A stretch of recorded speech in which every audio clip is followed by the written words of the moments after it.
Assalamualaikum warahmatullahi wabarakatuh. Perkenalkan, nama saya Ditya Mulawarman, NIM 18010040008. Saya dari Prodi Pendidikan Bahasa dan Sastra Indonesia dari Universitas Muhammadiyah Purwokerto. Baik, di sini saya akan menjelaskan mengenai materi penelitian sastra. Hakikat dari penelitian sastra adalah usaha pencarian pengetahuan dan pemberi maknaan dengan hati-hati dan kritik secara terus-menerus terhadap masalah sastra. Penelitian sastra merupakan suatu disiplin ilmu yang mempunyai objek, pendekatan, dan metode yang jelas. Penelitian sastra pada hakikatnya merupakan proses bertemunya antara pencipta karya sastra dengan karya sastra yang dihasilkan. Karya sastra adalah wujud kreativitas manusia tergolong dalam konvensi-konvensi yang berlaku bagi wujud ciptaannya seperti novel, puisi, dan drama. Selanjutnya, yang membedakan penelitian sastra dengan penelitian lainnya. Perbedaan pada penelitian sastra dengan penelitian lainnya yang paling menonjol yaitu pada bagian karakteristik atau cirinya, yaitu ada naturalistik, inquiry, inductive analysis, holistic perspective, qualitative data, personal contact and insight, dynamic system, unique case orientation, context sensitivity, empathic neutrality, dan design flexibility. Ciri tersebut hanya ditemui pada penelitian sastra saja. Selain ciri, ada pula objek penelitian dan juga metode penelitian yang membedakannya dengan penelitian non-sastra. Selanjutnya, penelitian sastra sebagai penelitian kualitatif jika seperti prosedur penelitian yang menghasilkan data deskriptif berupa kata-kata tertulis atau lisan dari orang-orang atau perilaku yang dapat diamati. Ciri-ciri penelitian kualitatif yaitu latar ilmiah atau natural setting, manusia sebagai alat atau instrumen, analisis data secara induktif, desain yang bersifat sementara, dan hasil penelitian dirundingkan disepakati bersama. Contohnya, kepribadian Nida Kirani, tokoh utama dalam novel Tuhan, Izinkan Aku Menjadi Pelacur, karya Muhyiddin M. Dahlan, analisis psikologi sastra. Jika tadi penelitian kualitatif, maka selanjutnya adalah penelitian kuantitatif. Jadi penelitian kuantitatif adalah penelitian yang melibatkan pengukuran tingkatan suatu ciri tertentu. Penelitian kuantitatif mencakup setiap jenis penelitian yang didasarkan atas perhitungan persentase, rata-rata kuadrat, dan perhitungan statistik lainnya. Dengan kata lain, ciri penelitian kuantitatif adalah penelitian yang harus melibatkan diri pada perhitungan atau angka-angka. Contohnya, upaya meningkatkan kemampuan menulis puisi melalui media gambar pada siswa kelas 8 SMP Diponegoro 8 Rawalo. Selanjutnya adalah penelitian terapan pada penelitian sastra. Penelitian terapan sendiri adalah salah satu jenis penelitian yang bertujuan untuk memberikan solusi atas permasalahan tertentu secara praktis. Penelitian ini berfokus pada pengembangan sebuah ide, teori, atau gagasan, tetapi lebih berfokus kepada penerapan penelitian tersebut dalam kehidupan sehari-hari. Penelitian terapan dapat dilakukan oleh institusi akademik atau industri. Seringkali, lembaga akademik seperti universitas akan memiliki program penelitian terapan khusus yang didanai oleh mitra industri yang tertarik pada program itu. Contohnya, peningkatan kemampuan menulis cerpen melalui teknik pengandaian diri sebagai tokoh dalam cerita dengan media audiovisual pada siswa kelas 10 SMA Negeri 2 Tegal. Selanjutnya, pengertian dari data dan sumber data pada dalam penelitian sastra. Jadi, data adalah kumpulan dari fakta yang dapat berupa angka, simbol, ataupun tulisan yang diperoleh melalui pengamatan suatu objek. Data yang baik harus dapat dipercaya kebenarannya atau reliable, akurat, tepat waktu, dan mencakup ruang lingkup yang luas. Selanjutnya, pengertian dari sumber data dibagi menjadi dua, yaitu sumber data primer dan sumber data sekunder. Sumber data primer adalah sumber data diperoleh langsung oleh peneliti, sedangkan sumber data sekunder adalah sumber data yang tidak diperoleh langsung oleh peneliti. Biasanya sumber data ini diperoleh dari pihak lain. Contohnya, analisis struktur kepribadian tokoh dalam novel Arah Langkah karya Firsa Besari. Sumber data pada analisis tersebut adalah novel Arah Langkah karya Firsa Besari, sedangkan objek penelitiannya adalah struktur kepribadian tokoh dalam novel Arah Langkah karya Firsa Besari. Selanjutnya, yang dimaksud dengan objek penelitian dalam penelitian sastra adalah isu, problem, permasalahan yang dibahas, dikaji, diteliti dalam riset sosial.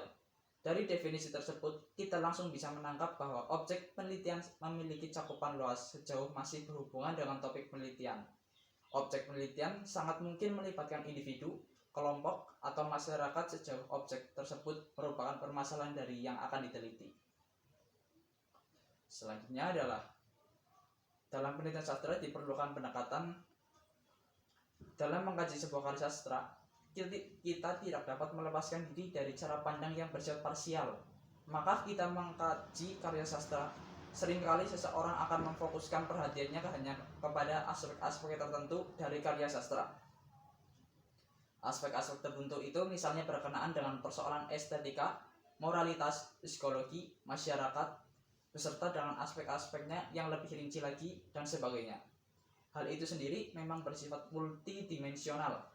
Karena hal-hal di atas, maka muncul berbagai macam pendekatan yang tentunya dibutuhkan dalam sebuah penelitian sastra. Selanjutnya, apa saja pendekatan dalam penelitian sastra? Yang pertama adalah pendekatan biografis. Pendekatan biografis merupakan studi yang sistematis mengenai proses kreativitas. Subjek kreator dianggap sebagai asal-usul karya sastra. Arti sebuah karya sastra dengan demikian secara relatif sama dengan maksud, niat, pesan, dan bahkan tujuan-tujuan tertentu pengarang. Yang kedua, pendekatan sosiologis. Pendekatan sosiologis menganalisis manusia dalam masyarakat dengan proses pemahaman mulai dari masyarakat ke individu. Pendekatan sosiologis menganggap karya sastra sebagai milik masyarakat.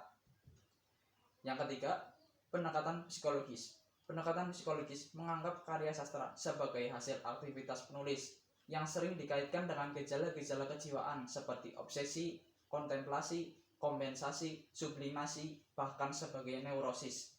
Oleh karena itu, karya sastra disebut sebagai salah satu gejala atau penyakit kejiwaan. Yang keempat, pendekatan antropologis. Antropologi adalah ilmu pengetahuan mengenai manusia dalam masyarakat.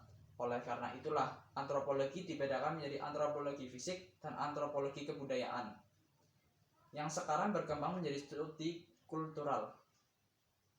Dalam kaitannya dengan sastra, antropologi kebudayaan pun dibedakan menjadi dua bidang, yaitu antropologi dengan objek verbal dan non-verbal. Pendekatan antropologi sastra lebih banyak berkaitan dengan objek verbal.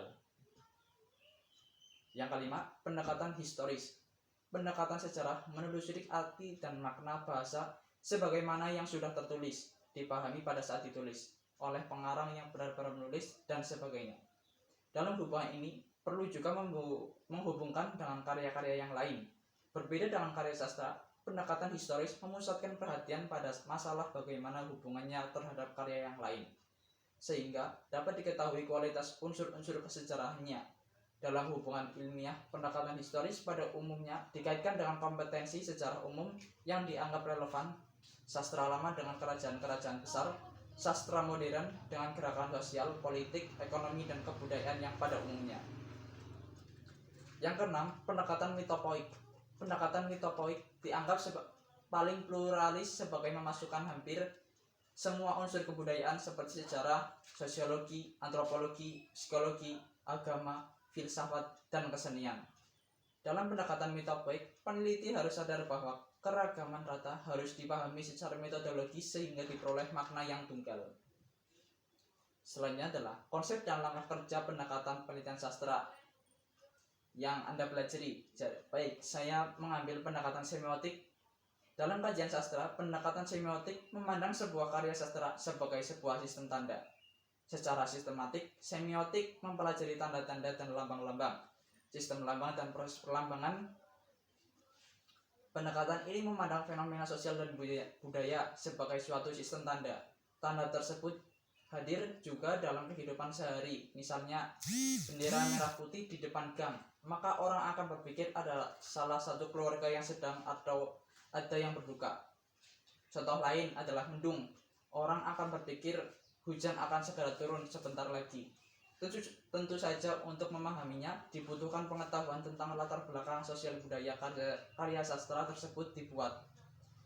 Tanda dalam pendekatan ini terdiri dari dua aspek, yaitu penanda atau hal yang menandai sesuatu dan petanda atau referen yang diacu. Selanjutnya adalah bagaimana teknik pengumpulan data dalam penelitian sastra. Dalam metode penelitian sastra terdapat teknik pengumpulan data yang berupa pencatatan, perekaman, wawancara, pengamatan, berperan serta, dan analisis dokumen. Kalau dahulu perekaman hanya menggunakan tape recorder, sekarang kita bisa menggunakan handycam atau kamera digital atau kamera handphone. Sekian materi yang bisa saya jelaskan mengenai penelitian sastra. Kurang dan lebihnya mohon maaf. Wassalamualaikum warahmatullahi wabarakatuh.